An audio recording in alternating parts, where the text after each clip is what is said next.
Hello and welcome to the Dream Team Professor podcast. In this episode, we're going to be looking at the top players to target in April with our new transfers. Just so you know, we're filming this on Thursday morning after the midweek fixtures have taken place. So tomorrow morning, we'll have our 5 fixtures drop in for April. Before we get started, my name is Scott, and if you're new around here, please do consider subscribing to the channel for more Sun Dream Team content. We have Ben from the Dream Team Tonic podcast joining us tomorrow as a special guest, and he's going to give us his thoughts on April planning and for the rest of the season as well. So don't miss that one. So let's get started by looking at the fixtures. So this is the fixture grid from FFSTUFF, Fantasy Football Stuff, ffstuff.co.uk. So this month, we have got, again, quite a big difference in the number of fixtures teams are playing. So the most fixtures any team will play in April is 8 games. You have Man City, Man United and West Ham all playing 8 games. Then we have teams with 6 games, which covers Liverpool, Chelsea and Brighton. There are a few others there. There's Fulham as well, but Liverpool, Chelsea, Brighton look like the main 3 that I think we'd want to cover that have 6 fixtures. And then teams that have 5 games, or notable teams with 5 games, Spurs, Arsenal, Leicester and Newcastle. FFSTUFF will show all of the fixtures, all of the teams, but I'm only going to cover certain teams that I think have the best players to target in this episode. So that's the full fixture grid up there on the screen. Other things to note for your planning for April, and then even looking at May as well. We will have the Champions League semi-final on the 19th/16th of May, the Europa League semi-final on the 11th/18th of May, and the FA Cup final will be on the 3rd of June. And we are not going to be getting any new transfers for those ones, those June games. So it's important that any sort of transfers that we do make in April and May are setting us up for the long term. Things that we might also want to consider when choosing which players we want to bring in both April and May are teams that potentially could have more fixtures as well. So you have United and City, who are both in the European tournaments at the moment and are also still in the FA Cup. And then you have Chelsea and West Ham, who are in Europe, and then you have Brighton, who are still in the FA Cup as well. Obviously, that could change, but United, City, Chelsea, West Ham and Brighton do have potential for more fixtures as well. So on FFSTUFF, you can select which teams you want to look at, so it looks a bit more manageable. And I've selected the teams that I think we have players that we all want to target from. So I've narrowed that down to Manchester City, Liverpool, Chelsea, Man United, Tottenham Hotspur, Leicester City, Arsenal, West Ham, Brighton and Newcastle as mentioned. So on the fixture grid, you can narrow it down to these, and you can move these arrows along the top, and it will tell you how many fixtures will be played in that month. So like I said, you've got Man City, who have got 8, Liverpool on 6, Chelsea on 6, Man United on 8, Tottenham on 5, Leicester on 5, Arsenal with just 5 as well, West Ham on 8, Brighton on 6 and Newcastle on 5. So when you are choosing your players for April, obviously if you do go for teams that have the most possible fixtures, I do think you have more potential for scoring points. It's not always as straightforward as that, but that is probably the best way of looking at it. So what I'm going to do is go through all of these teams one by one and look at the best players to target from each. And I'm going to start with the teams that have got the most fixtures. So the likes of Manchester City, Manchester United and West Ham first, because they have 8. Then we'll work through the teams with 6 and then the teams with 5. And the reason we're just going to do this is because obviously with Manchester City, for example, playing 8, they look a lot more appealing now than the likes of Arsenal, who will just be playing the 5 games. And quite honestly, some of these fixtures for Arsenal, for example, are quite difficult, like Liverpool away, City away, and potentially Chelsea at home. So I still think that the teams with the best or the most fixtures will be the best ones to target. But like I said, we have only got now 10 transfers left to last us the rest of the season. So I've got April fixtures up on the screen now. But I'm just going to show you the May fixtures as well, because with just 10 transfers left, we're probably not going to be wanting to bring players out with the thoughts of we're not going to want to bring players in with the thoughts of moving them out straight after or anything like that. In my opinion, I think the players that we do bring in, we're going to want to hopefully keep them for the rest of the season. So these are the May fixtures up here on the screen.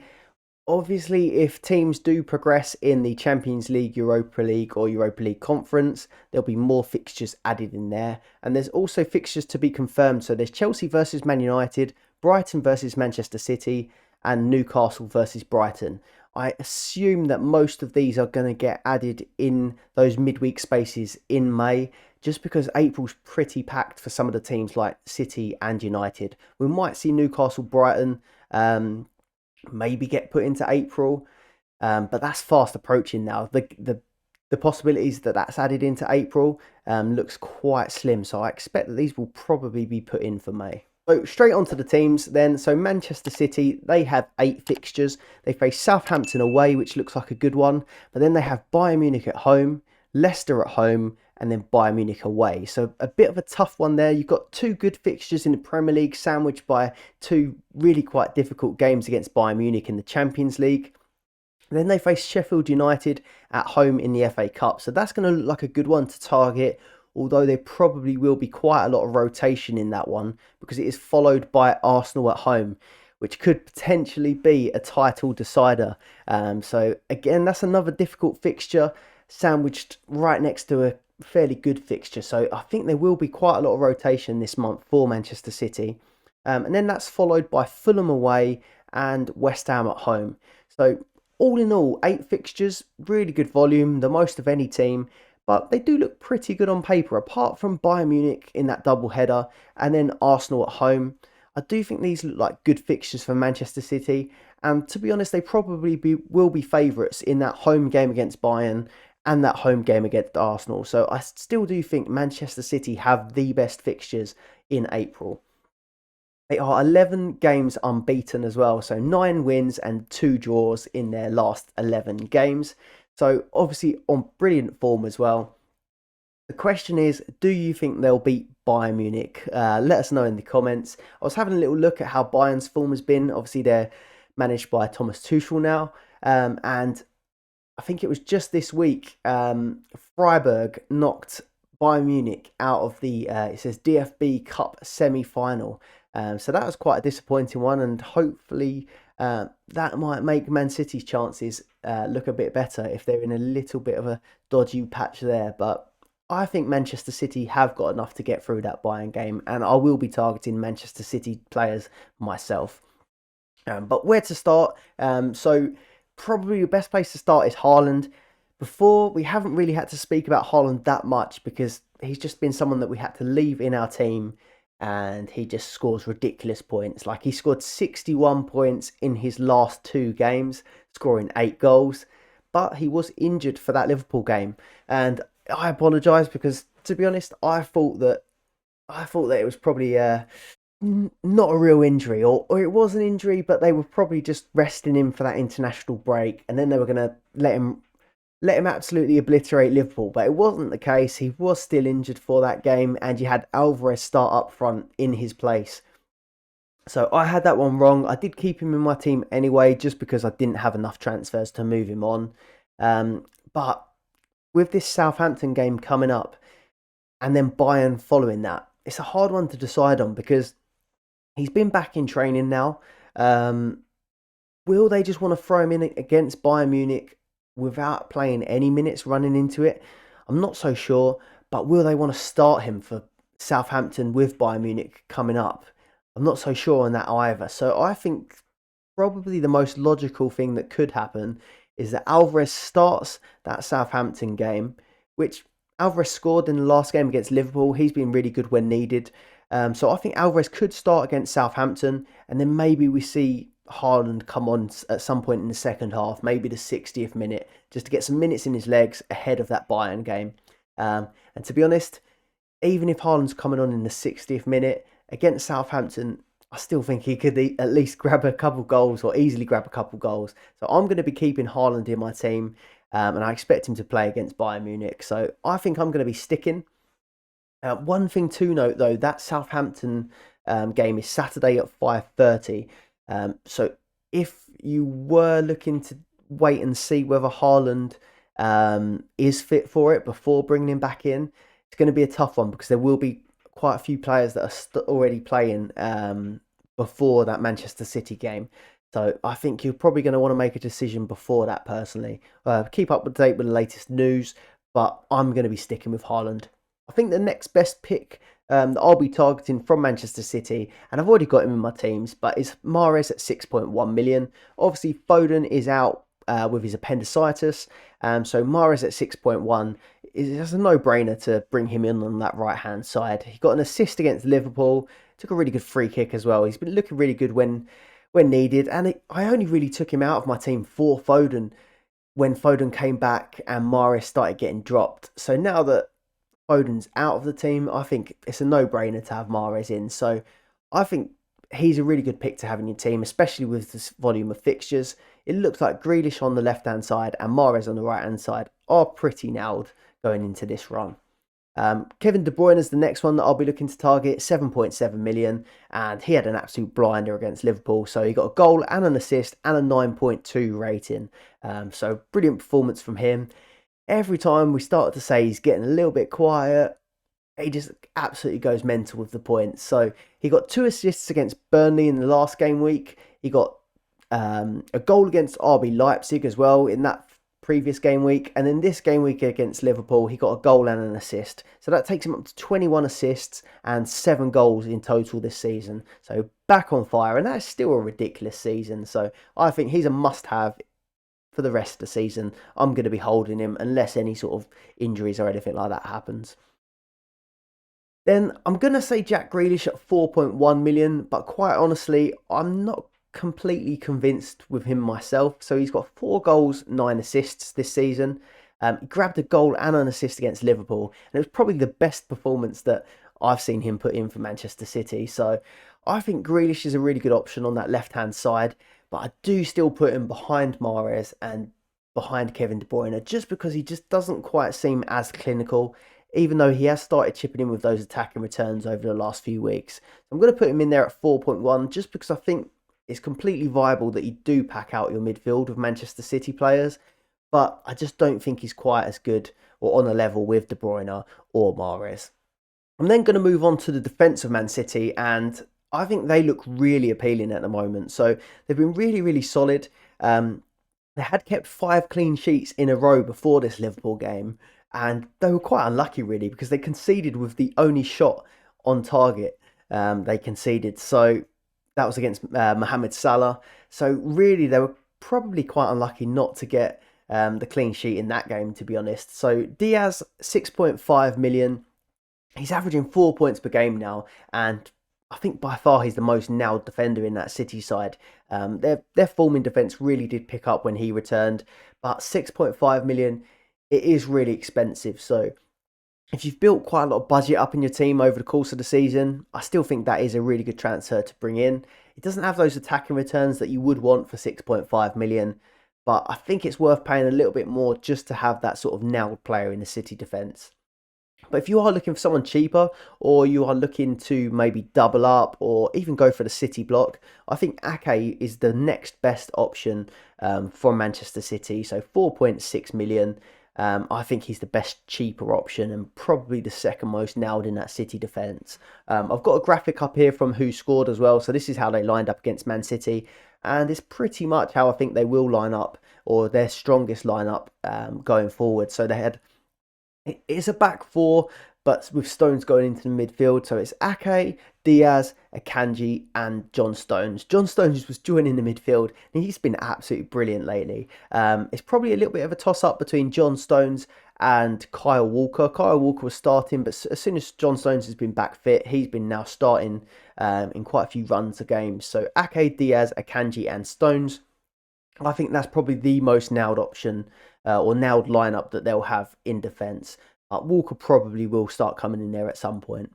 One last player that I am going to throw in there, but I'm not going to be bringing him in myself, is Alvarez. Obviously, if Haaland's injury does seem to go on a little bit longer than we expect, he is a perfectly good replacement up front, to be honest with you. So 3.9 million is pretty cheap. He's got 12 goals and 5 assists this season from just games here and there, to be honest. Coming on a sub, playing in cups, and I worked out just from his minutes, he's played the equivalent of 19 games, and he's got 17 attacking returns there. So when he has been called upon, he's been absolutely brilliant. Not someone that I'm going to be targeting, but he is a potential replacement if Haaland is out longer than we expect. Right, on to Manchester United. So this team have 8 fixtures as well. They've got decent volume and decent fixtures, to be honest with you. So their run is Everton at home, Sevilla at home, Forest away, Sevilla away, Brighton in. I said away in the last one actually, but Brighton away. It's not away. It's at a neutral ground. It's at Wembley in that FA Cup semi-final. Spurs away, Aston Villa at home, and Brighton away in the Premier League. So I do think that's a pretty good run. Everton, Sevilla, Forest, Sevilla definitely look very good.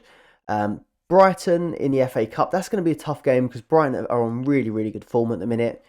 Tottenham away, we're not quite sure what Tottenham team is going to turn up when they play them, but it's still a fairly difficult fixture on paper.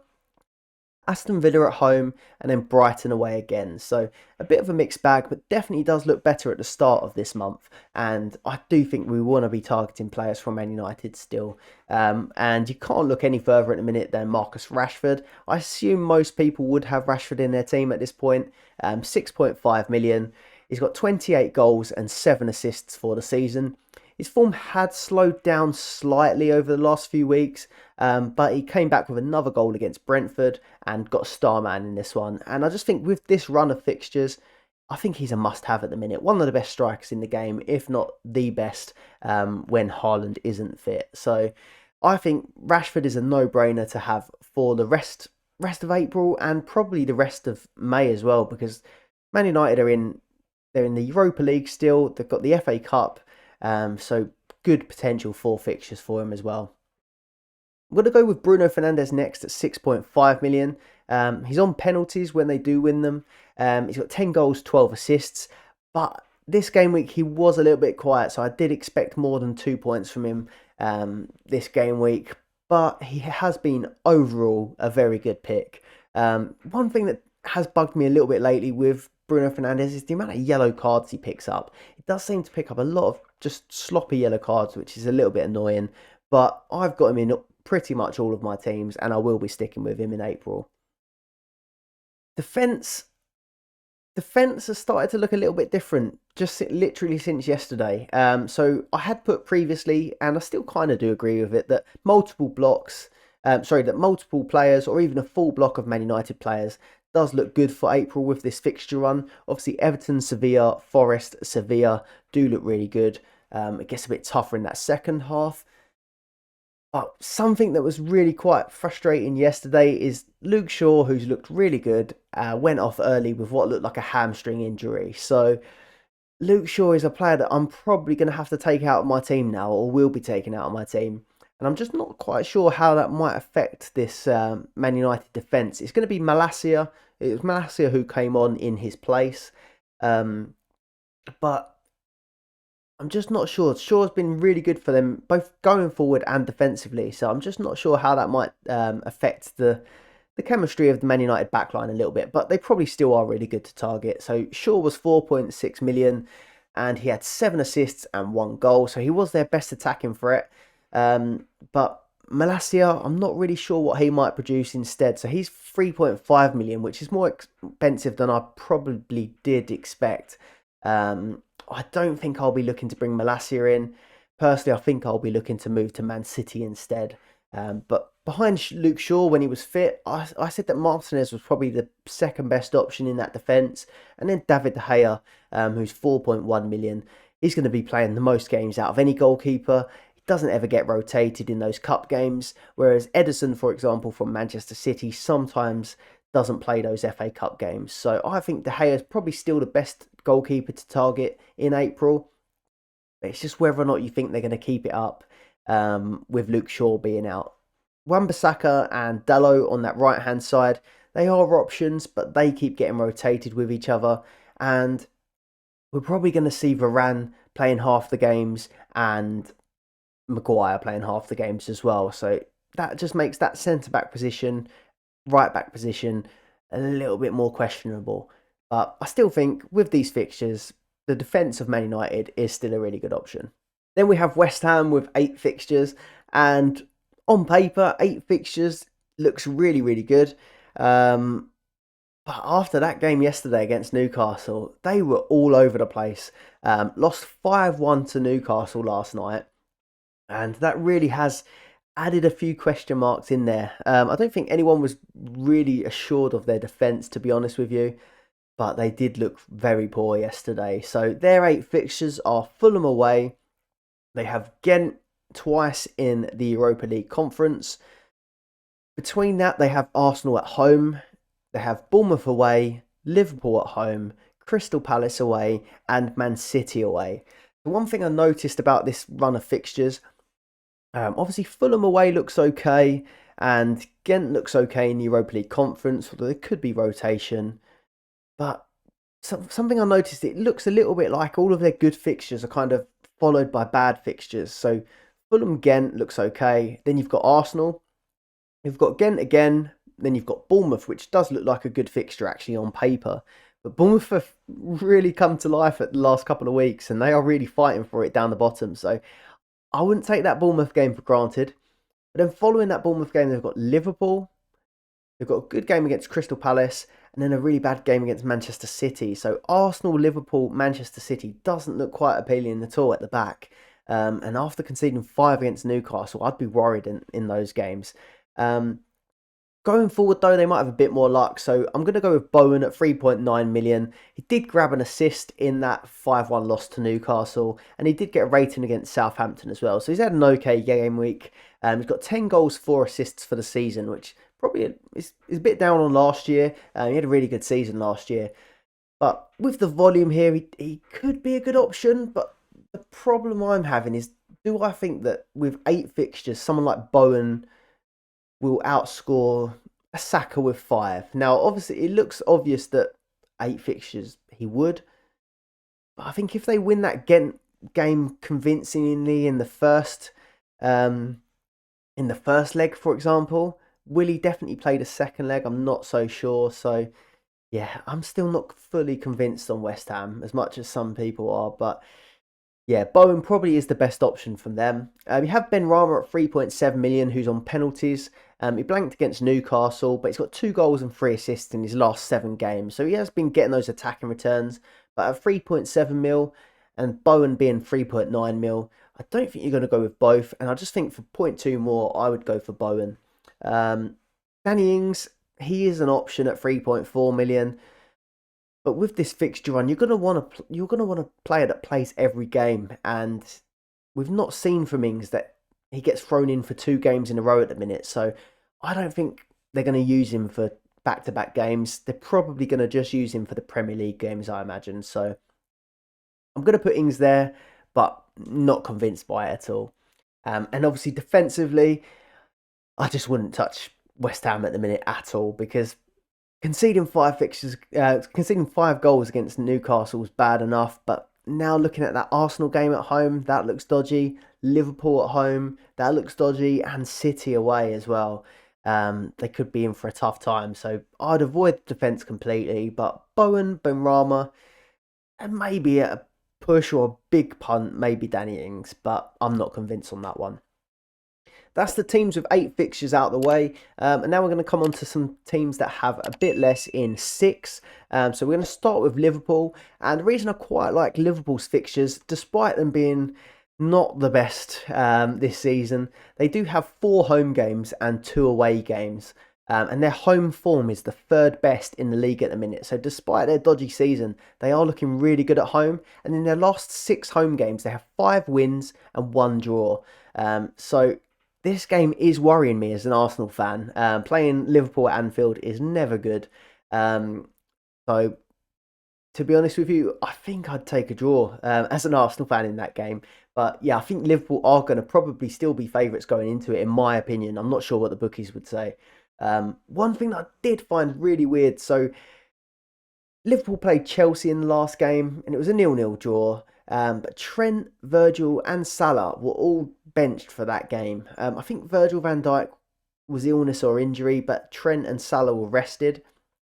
And they just, unless they really were redlined, as the physios say, I just thought that that game was winnable for Liverpool, and I really thought they would have gone for it. But looks like all of their best players will be nicely rested to try and upset the Arsenal title charge. So bit frustrated there. Didn't make sense to me, but it is what it is. So all these players are going to be rested for that Arsenal game, and Salah at 8.7 million is the no-brainer again from Liverpool. Despite Liverpool's poor season, he's still been really good this season. He kept up his good goal scoring record against City, grabbing a goal there. And he only played 25 minutes off the bench against Chelsea. So if you did have Salah for that double game week, you probably would have been a little bit disappointed by that second one. But looking at the fixtures, Arsenal at home, Leeds away. Both games he could score in those. Forest at home, West Ham away, both look good as well.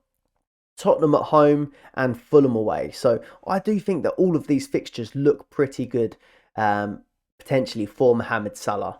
But clean sheet wise, I'm not so sure. Arsenal score a lot of goals.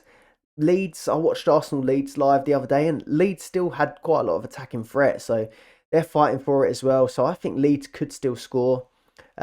Forest, West Ham, Tottenham, Fulham. To be honest with you, I'm going to be avoiding the Liverpool defence, I think. I've got Trent in my team at the minute, and I'm going to be looking to move him on. So I'm not going to mention any of the Liverpool defenders.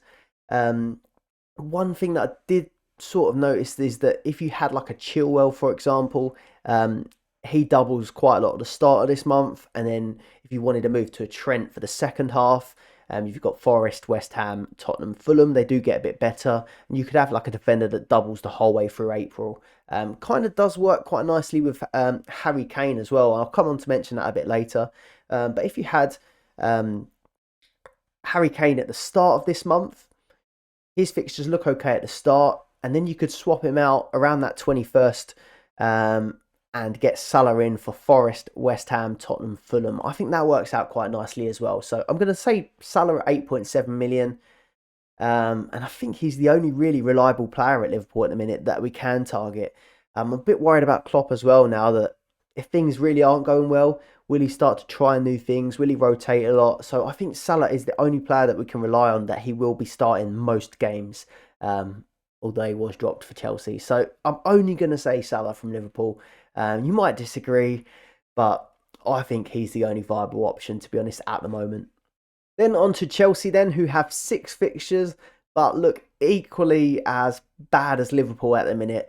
They've just sacked Graham Potter, so they're in a bit of a bad place at the moment. It looks like Frank Lampard is the front runner to take over as like interim manager until the summer. And then apparently they're interviewing Nagelsmann, Luis Enrique. I even saw an article that Conte might be considered, which seems ridiculous to me. I think it's going to be Enrique or Nagelsmann maybe in the summer. But if Frank Lampard does come in as an interim manager, I was sort of a little bit excited about Chelsea potentially having a new manager bounce. But if it is Frank Lampard, I'm not convinced that we're going to see any real uplift in the Chelsea players.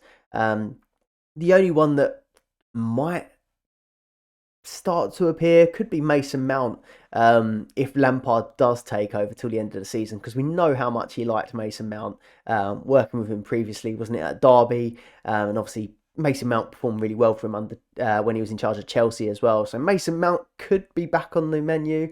Maybe Sterling could get another chance under Lampard. But the only players I'm going to say to target for now, with the information that we have, is going to be Chilwell at 5.3 million. And James at 5.7. So, talking about both of these, I think they've been both quite unlucky this game week. So, Chilwell, 5.3 million. Obviously, he's been quite good with his attacking returns recently.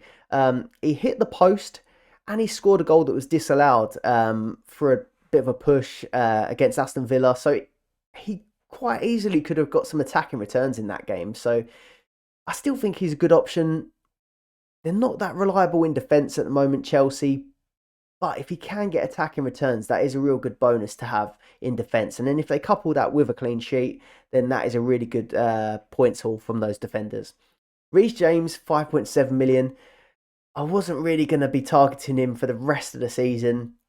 But he did look fairly good in the last one. He scored a really good volley against Liverpool, which was disallowed for, I think it was an offside in the build-up as well. So both Chilwell and James do look quite dangerous for those attacking returns. It's just whether or not you think that they're going to get clean sheet points as well in this run. And in the case of James as well, will he play 2 games in a row? So those fixtures are Wolves away, Real Madrid away, Brighton at home, Real Madrid at home, Brentford at home, and then Arsenal away. So although they have got 6 fixtures again, they aren't the best on paper. So Wolves away looks okay. Both those Real Madrid games look terrible, to be honest with you. Real Madrid had a really good result yesterday against Barcelona in the Cup. I think Benzema got a hat-trick. So if you're banking on those clean sheet points, I'm not expecting much from either of those Real Madrid games. Brighton at home. Brighton have looked a really good side so far this season, so I can't really see clean sheets there. Brentford at home and Arsenal away. It's going to be difficult. So if you are going for those sort of fullback, wing-back roles from Chilwell or James, it's probably for the attacking returns more than clean sheet potential, in my opinion. The only other person I'm going to mention is Kai Havertz, but he's been so frustrating. His finishing's been really poor. The same with João Felix, actually. So I think Felix has looked really, really good. But he just doesn't seem to get any attacking returns on Dream Team. So that rules him out as an option for me. He was unlucky, Havertz, against Liverpool. He did score a goal that sort of bounced up and hit his arm, so was disallowed. That might have been the sort of start he needed to kickstart him into scoring a few more goals, but it's been a bit too wasteful for me at the minute. So, yeah, I only think the real viable options are probably Chilwell or Reece James. So on to Brighton then, who have 6 fixtures, and they've been on really great form. So they're unbeaten in 7, and they still have got the fixture volume this month. But the problem is, after their decent double game week, they now have some really difficult games. So they've got Tottenham away, Chelsea away, and Man United at home. Sorry, not at home. That's in the at Wembley in the FA Cup. Then Forest away, Wolves at home, and then Man United at home in the Premier League. So they have got the fixture volume, but Spurs, Chelsea, and 2 games against Man United, in my opinion, do look really tough, despite Brighton being really good this season. So I don't think they look as appealing as they were at first. But Matoma, in my opinion, is probably the best option to go for. So 4.5 million. He's got 10 goals, 7 assists for the season. And he has attacking returns 7 games in a row now. So that's 8 returns in 7, 3 goals and 5 assists. He got a star man and an assist against Bournemouth in midweek as well. So he's on ridiculous form, and I think he's pulled ahead now, Matoma. There was a lot of debate who was the best midfielder from Brighton, because they have got so many good ones. But I do think Matoma has pulled ahead and is probably clearly now the best midfielder to target from Brighton. Then I think it's a bit of a toss-up between the two. McAllister at 3.5 million. He's got 5 returns in his last 6 games. 3 goals, 2 assists, and he's on penalties as well, which is a big bonus for him. Then you've got March at 4.1 million. He's another great option, but I think for the price, 4.1 or Matoma at 4.5, I think I'd favour Matoma. But March does have 2 goals, 1 assist, and 2 star mans in his last 4 games, so still a ridiculous return from him. I just don't think you're going to want to go for more than 1, in my opinion. To compare them in terms of last 5 average, Matoma has 8.2 points, McAllister has 4.6, and March has 7.4. I probably wouldn't be looking to target any of their defenders for this run. They did keep a clean sheet in the last game, but Spurs, Chelsea, and 2 games against United, I think we can avoid their defence for that run. So now we move on to the teams with 5 fixtures, which includes my team, Arsenal. And this one puts us in a tough position because Arsenal have looked absolutely brilliant. They're scoring a load of goals. But now they have got 3 less games than the likes of Man United, Manchester City, and even West Ham. So really, they haven't got the fixture volume, and the fixtures are fairly difficult as well. So they face Liverpool away in this run, they have Man City away, and they have Chelsea at home. And then into May as well, it does get a little bit difficult in May as well. I think they face likes of Brighton and Newcastle as well. So it is a really difficult run at the minute for Arsenal, and this is going to be the defining run of the season to see how far we can get. But Liverpool away is the first game at Anfield. West Ham away, now after yesterday, that's looking like a better game on paper. Southampton at home, that one looks okay. Man City away though, that is going to be a really tough game. And then Chelsea at home, hopefully they don't turn their form around and they don't get a new manager bounce, because if they do, that could be a difficult game as well. So a real difficult run of fixtures for Arsenal, but they are on really good form. So it was a convincing 4-1 win against Leeds, and I was lucky enough to bag myself a ticket for that game. I was trying all of Friday night on this ticket exchange they have, where you can just buy up people's tickets that don't go through the Arsenal site. I tried all of Friday night, couldn't get one, and I just decided I was going to try all of Saturday morning as well, and I managed to get a ticket about 11 o'clock on Saturday morning.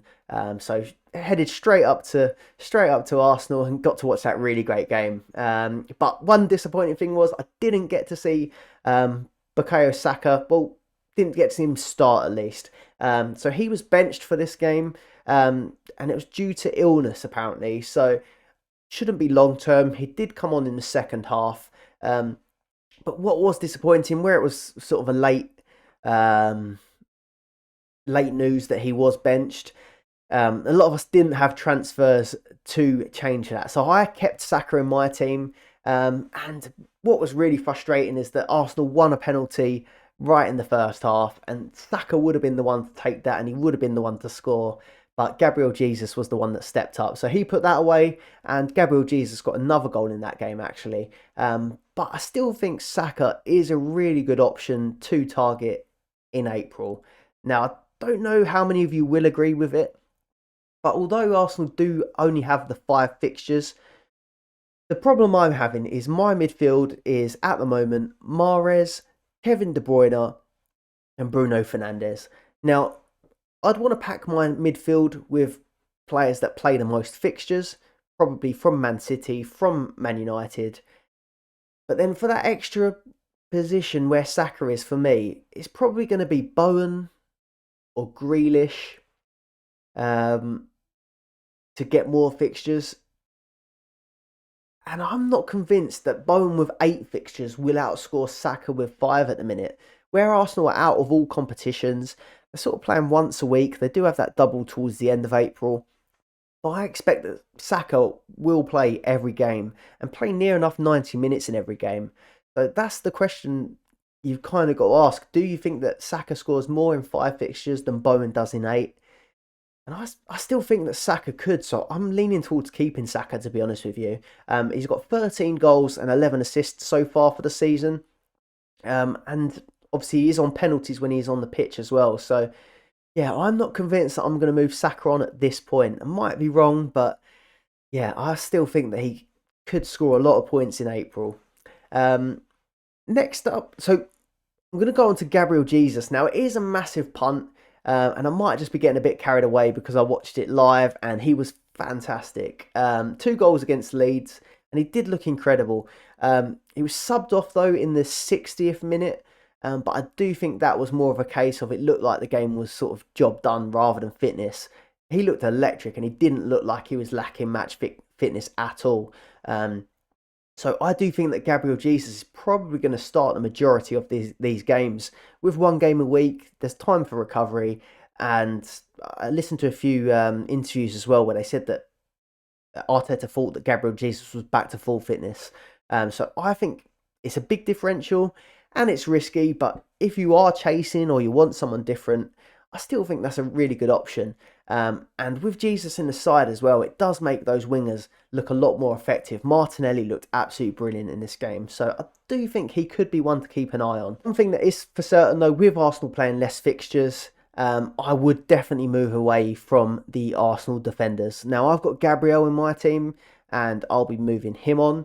Saliba is out injured. We haven't heard that much information about it, but Holding has played the last couple of games. And the thing that's quite frustrating about Arsenal at the minute is, even in the games where they look convincing and they look comfortable. They keep conceding sloppy goals like the one against Leeds.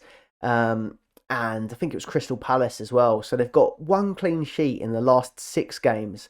So even the games where they're scoring 3-4 goals, they just seem to have this little lapse of concentration and concede big chances. So personally, I think with just the 5 fixtures, I'd be moving the Arsenal defenders out of my team. And this is one that I am sure that I'd be moving these players to the likes of Man United or the likes of Manchester City. Before we move on to best of the rest, teams with 5 fixtures, if you have enjoyed the video so far, please do consider subscribing to the channel for more Sun Dream Team content. And if you're listening on Spotify or any of the podcast platforms, please do give us a follow on there as well.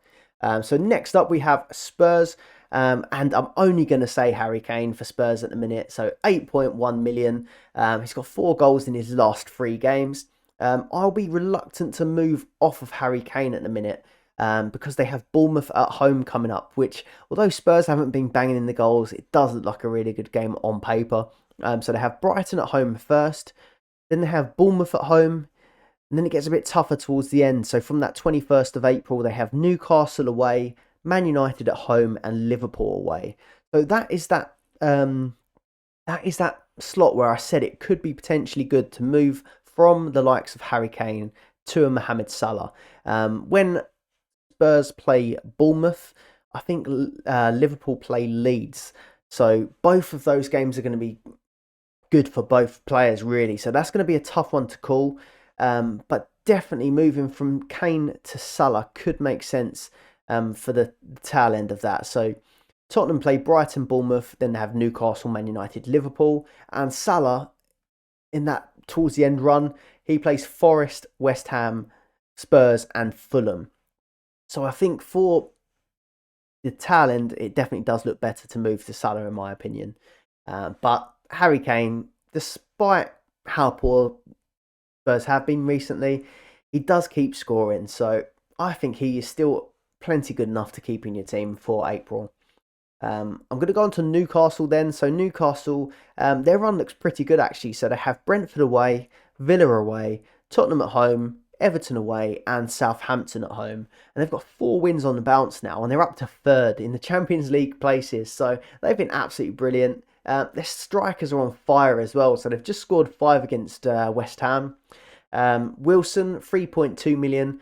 He's got 3 goals this game week. And then Isaac at 3.5 million has got 4 goals in his last 4. So both Isak and Wilson both look really good options.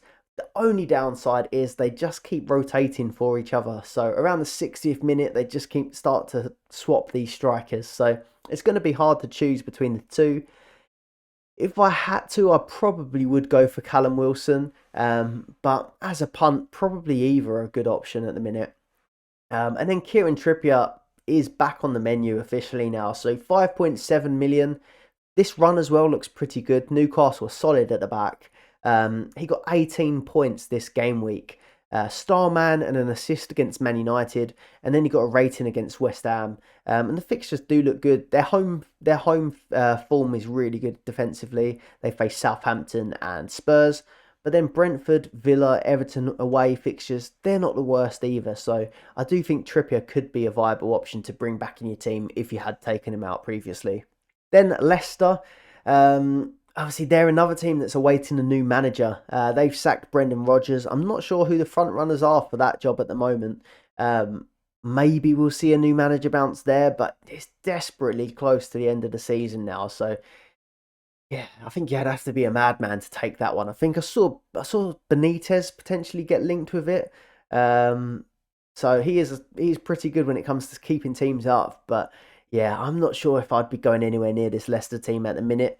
Maddison, 5.6 million. He does have 4 ratings in his last 5 games, but he does have just 1 attacking return, which was an assist. So Bournemouth at home does look good. Then Man City away, that's a poor fixture. Wolves, Leeds, Everton, though, do look like good games. And maybe they did think that moving Rodgers on for this run, this could be a run where they do get the points to keep them up. So Bournemouth, Wolves, Leeds, Everton all do look good on paper, but that Man City game does look pretty dodgy. Someone that has looked a bit better probably than Maddison at 4.3 million is Harvey Barnes, and he scored 2 goals in his last 3. He's got 10 goals this season, and he's consistent every season. He scores quite a lot of goals, gets quite a lot of attacking returns. So he could be an option if you do favour or fancy Leicester to turn it around. But personally, I think I'll be staying away now. Then the next team I'm going to say is Brentford. Now, it's only really been Tony as the viable option on Dream Team, in my opinion, at 6.2 million. He's been absolutely banging the goals all season, but he is one booking away from suspension. And I think now's the time to probably move him on. So Newcastle at home, Wolves away, Villa at home, Chelsea away, and Forest at home. So I'll put him down here because he is the only option from Brentford, and they do play 5 fixtures, but personally, I won't be having Ivan Toney for April. And then last person, I haven't actually put their fixtures up on the screen. Maybe I could just get them up here. But I felt harsh not mentioning Ollie Watkins. He's been absolutely incredible. He's got 8 goals and 2 assists in his last 10 games. He's on a great run of form. I think I heard he scored 6 away goals in a row, or scored in 6 away games in a row. And yeah, Aston Villa look really good under Unai Emery. So Aston Villa, they face Forest at home, Newcastle at home, Brentford away, Fulham at home, and then Manchester United away. So if you do fancy Watkins to keep up that scoring run, he could be another option, but I do think it's punty territory, that one. Right, so moving on to my team update then. So disappointing week for me overall, 46 points for the game week. I had David De Gea in goal, got me 4 points. Trent Alexander-Arnold was really disappointing, so he got me the -3 against Manchester City. But in my head, I was thinking, Manchester City game is going to be pretty tough, but the Chelsea game, they'd had a lot of 0-0s with Chelsea recently. They had quite a few cup games against them as well, and I thought this could be a good one to keep a clean sheet in. They did keep a clean sheet, but they benched Trent, and they didn't even bring him on off the bench either, so I was quite disappointed with that one. Luke Shaw got me 3 points. But he's now got an injury, so I'm going to have to move him on. That's another disappointing one. Then Gabriel with 3 points. That was a disappointing one because he was really, really good in that game against Leeds, but Arsenal conceded a sloppy goal. So just the 3 points. He got the rating, but obviously no clean sheet. Bruno Fernandes with 2 points was really disappointing. I thought he would score more in the double game week, Newcastle and Brentford. And like I said, he's been picking up a lot of yellow cards as well recently, which...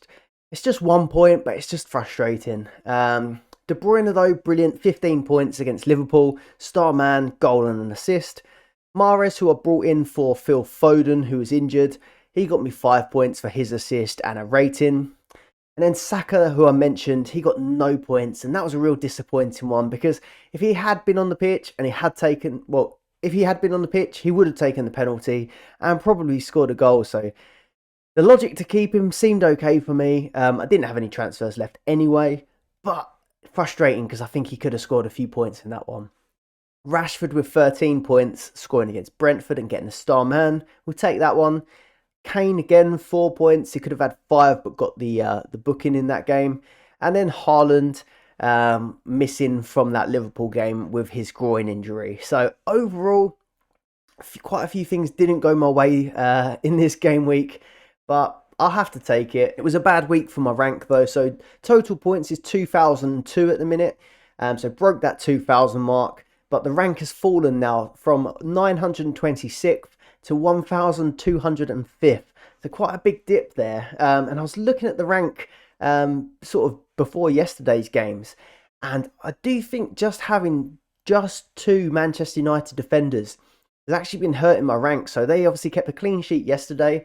I thought with those Man United defenders that my rank might be doing a bit better, but it fell even further. So having a look at FFSTUFF, you can see the effective ownership of players, and it looks like people in the top 1,000 have at least 2 Manchester United defenders in their team. So I think you do have to have kind of more than 2 to really get any sort of increase in rank. So that was a bit disappointing. And now I've got a big decision to make what to do with my team, because I have Trent, who now looks questionable, to be honest. Shaw is out injured, and Gabriel, I'm going to want to move from the Arsenal defence. So they are probably the 3 things I need to change the most in my team. I've obviously got the question mark around Saka. He doesn't have as many fixtures this month, but is he an immediate problem? He definitely isn't as much of a problem as Gabriel, Shaw and Trent. Haaland, we're going to need him to come back and start starting, because I don't want to have to use more than 3 transfers this early. And then the decision is between Kane and Salah, but I don't think that's an immediate worry. I think I'm good to stick with Kane for now. So the main thinking is Trent, Shaw and Gabriel are going to have to come out. And then I think I'm going to either go for a Man United block or a Manchester City block. Obviously, with Shaw now being injured, I think I'm leaning a little bit more towards the City block. Maybe the likes of Diaz, Ake, Akanji or Stones, although Stones is quite expensive for what he is. So Diaz and Ake might be the 2 that I bring in, and it might be a third Manchester City defender at the minute. I'm still going to have a little think about it. But yeah, decision has to be made on the defenders at the moment. Then on to my second team then. So this team got me 56 points for the game week. It's a little bit better. This team's been doing pretty well recently as well with the Manchester City block, but not so good this game week, and disappointing really, because I didn't expect a clean sheet against Liverpool, but to only concede 1 shot on target and then lose the clean sheet was disappointing. So blanks for Ederson, Akanji, Diaz and Ake. De Bruyne obviously hauled, got 15 points. I had Saka again in this team. He got none. 2 for Fernandes. And then Mitoma, who I brought into this team instead of Foden, he got me 18 points. So that was obviously the move. Mitoma over Foden was better than doing Mahrez over Foden. But I do think Mahrez is probably a better pick than Mitoma for the rest of April, in my opinion. And then I had enough transfers in this team, so I did take out Haaland and I replaced him with Salah. So I had Salah, Kane and Rashford up front in this team. Salah got me 4, Kane got me 4 and Rashford got me 13 points. So this team was at 2k and it's gone down to 2.1k. So considering no points at all in the defence, wasn't too much of a rank fall. In terms of immediate transfers for this team, I'm going to be sticking with that Manchester City defence. I've got too many now and I'm too committed to the end of the season probably with this City defence for this team. I'll maybe have a decision to make on Mitoma because those fixtures do look quite tough in April. And then I'm going to need to get Haaland back in this team if he is in that Southampton lineup. So I think for this team, I would look to move out Kane in place of Haaland and then keep Salah and Rashford either side. That is everything for this episode, so thank you very much for watching. Good luck in April. I hope this episode has helped with your April planning, and if you have taken value from it, please do like and subscribe to the channel, and you'll also get kept more up to date with the latest Sun Dream Team content. We have a bonus episode being recorded with Ben from the Dream Team Tonic tomorrow, so you won't want to miss that one, and I'll link it in the next video when it is out. So thank you for watching, and we'll see you on the next one. Goodbye.